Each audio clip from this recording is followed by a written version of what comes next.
you play football, so you know football speed and you know track speed. Yeah. So I know you've seen like the comments and stuff going around about Tyreek talking about he can take Noah. And I'm looking at, okay. I'm with you. Nah. It ain't. Sir, so let's first things first. Come on. Noah, I'm a good friend of the Lyles family, the Bishop family. So first things first, people need to understand. Noah Lyles did something that no one has done in the last 20 years in track and field. Mm-hmm. He PR'd in back-to-back meets in the 100. He did. That never happens. Mm-hmm. So respect to that. Mm-hmm. He doubled in the Worlds too. It's something that hadn't been done. You know, he won 100 meters that no one expected him to win. Mm-hmm.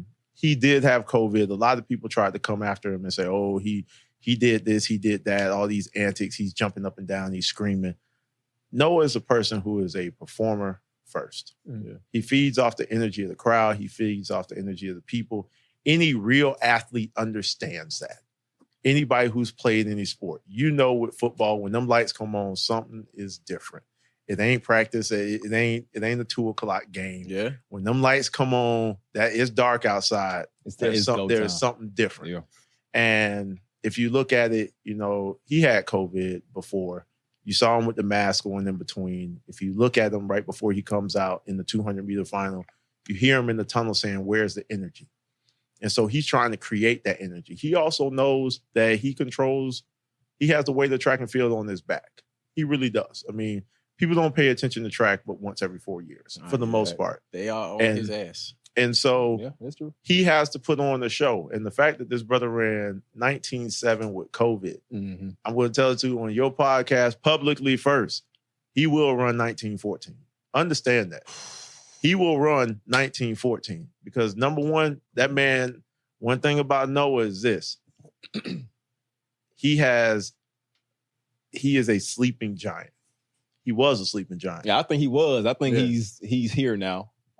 He still is sleeping a little bit, but he's realizing that he's a giant more and more every time his feet touch that synthetic rubber. You know what I'm saying? Like to go back to back PR, the way how he closed in that 100, no one was even paying attention to him on the outside. That let them know that he wasn't even a thought to them.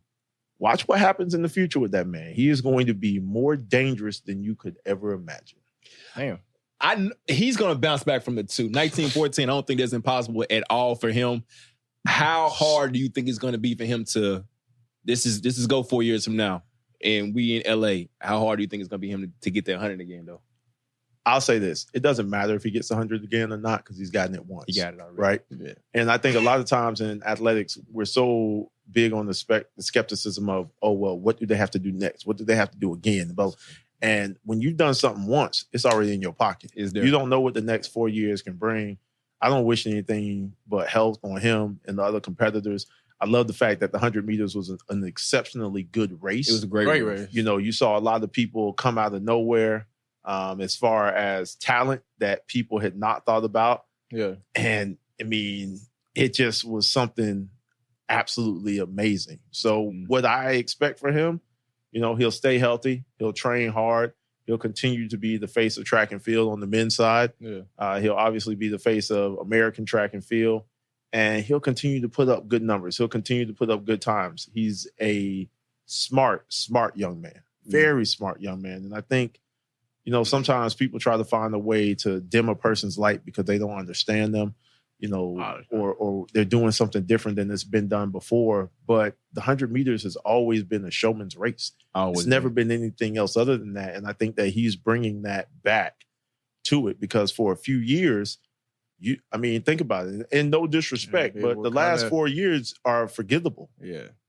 They really are. I mean, when Usain left, when Justin left, it was quiet. Yeah. And so you don't remember what happened. And now Noah has people at least talking about it again. Yeah. Like him, love him, hate him, but you're talking. Yeah. You're paying attention. You're looking at the race. Even if you don't like him, you're looking at the race, hoping that he loses, and then you're pissed off when he doesn't. Yeah. Yeah. No, you're right. Love it. Yeah. So